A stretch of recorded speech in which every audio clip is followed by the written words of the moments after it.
நாள் ஒருவன் சேனல் மூலமாக மக்களை சந்திப்பதில் மிக மகிழ்ச்சி அடைகிறேன்.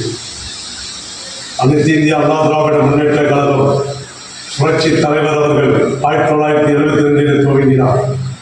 அப்பொழுது அவருக்கு எவ்வளவு இன்னல்கள் எவ்வளவு சோதனைகள் வந்தது.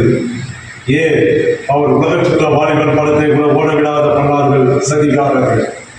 அந்த நேரத்தில் புரட்சி தலைவர் 1987 மருத்துவமனை 1984 மருத்துவமனையில் இருந்த பொழுது இறந்துவிட்டார் புரட்சி தலைவர் எம்ஜி ராமச்சந்திரன். நான் தான் ஆட்சி ஆளப்போறேன் என்று மாதம் தட்டி கொண்டார் கலைஞர் கருணாநிதி அவர்கள். கரியாம்பத்திய கருணாநிதம் படையெடுக்க கருணாகர் என்ற கருணாநிதி என்று பேசின புரட்சி தலைவர் அன்றைக்கு லாய்ஸ் ரோடிலே பேசிய பேச்சு இது நான் பேசவில்லை.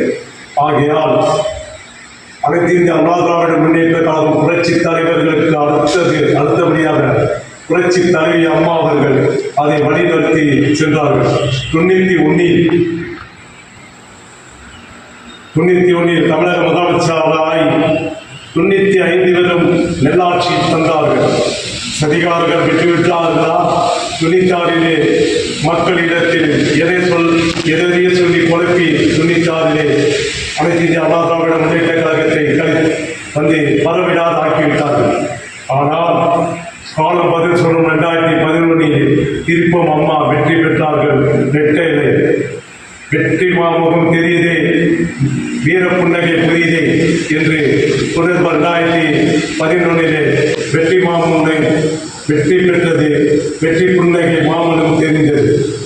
2016 நாம் தான் வந்துவிடும் என்று வாழ்த்தி கொண்டிருந்த அந்த நேரத்தில் 2016 புரட்சி தலைவர் அவர்கள் மாபெரும் வெற்றி அடைந்தார்கள். காலத்தின் சோதனை காலத்தின் கட்டாயத்திற்காக அவர்கள் மருத்துவமனையில் 22/9/2016 அப்போலோ ஆஸ்பத்திரியில் அட்மிட் செய்யப்பட்டு 2 டிசம்பர் 5ஆம் தேதி அவர்கள் மறைவுக்கு பிறகு எவ்வளவு சோதனைகளுக்கு பிறகு எடப்பாடி தமிழக முதலமைச்சர் ஆனார். இன்றைக்கு அவர் 4 ஆண்டு காலம் நல்லாட்சி தந்தார். மக்களுக்கு எண்ணற்ற வேணும் இலவாசி யாராவது அளவுக்கு பார்த்தார்.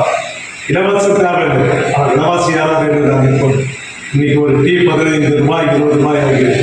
ஆகையால் இந்த வாட்டி 2026 என் அருமை நண்பர் எடப்பாடி அவர்கள் வெற்றி பெறுவார், தமிழக முதலமைச்சர் ஆவார் என்று இந்த காணொலி மூலமாக தெரிவித்து இந்த அண்ணா திராவிட கழகத்திலிருந்து கழகத்துக்கு நான் பெரியார் அண்ணா திராவிட கழகத்தின் மூலமாக அவருக்கு நான் கடிதம் அனுப்பினேன். எனக்கு பெரியார் அண்ணா திராவிடம் மூலமாக நீங்கள் பிரச்சாரம் செய்யலாம் என்று எனக்கு கடிதம் வந்தது. 2ஆம் தேதி கடிதம் நான் பெறப்பட்டேன். பிரச்சாரத்துக்கு கிளம்பி விட்டேன். திருச்செந்தூர், தூத்துக்குடி அங்கு உள்ள கிராமங்களுக்கு நான் பிரச்சாரத்துக்கு சென்று விட்டேன். 234 தொகுதியிலும் கூட்டணியோடு சேர்த்து வெற்றி பெறுவோம், இரட்டை இலையில் வாக்களிப்போம், தாமரையில் வாக்களிப்போம், குக்கரில் வாக்களிப்போம்.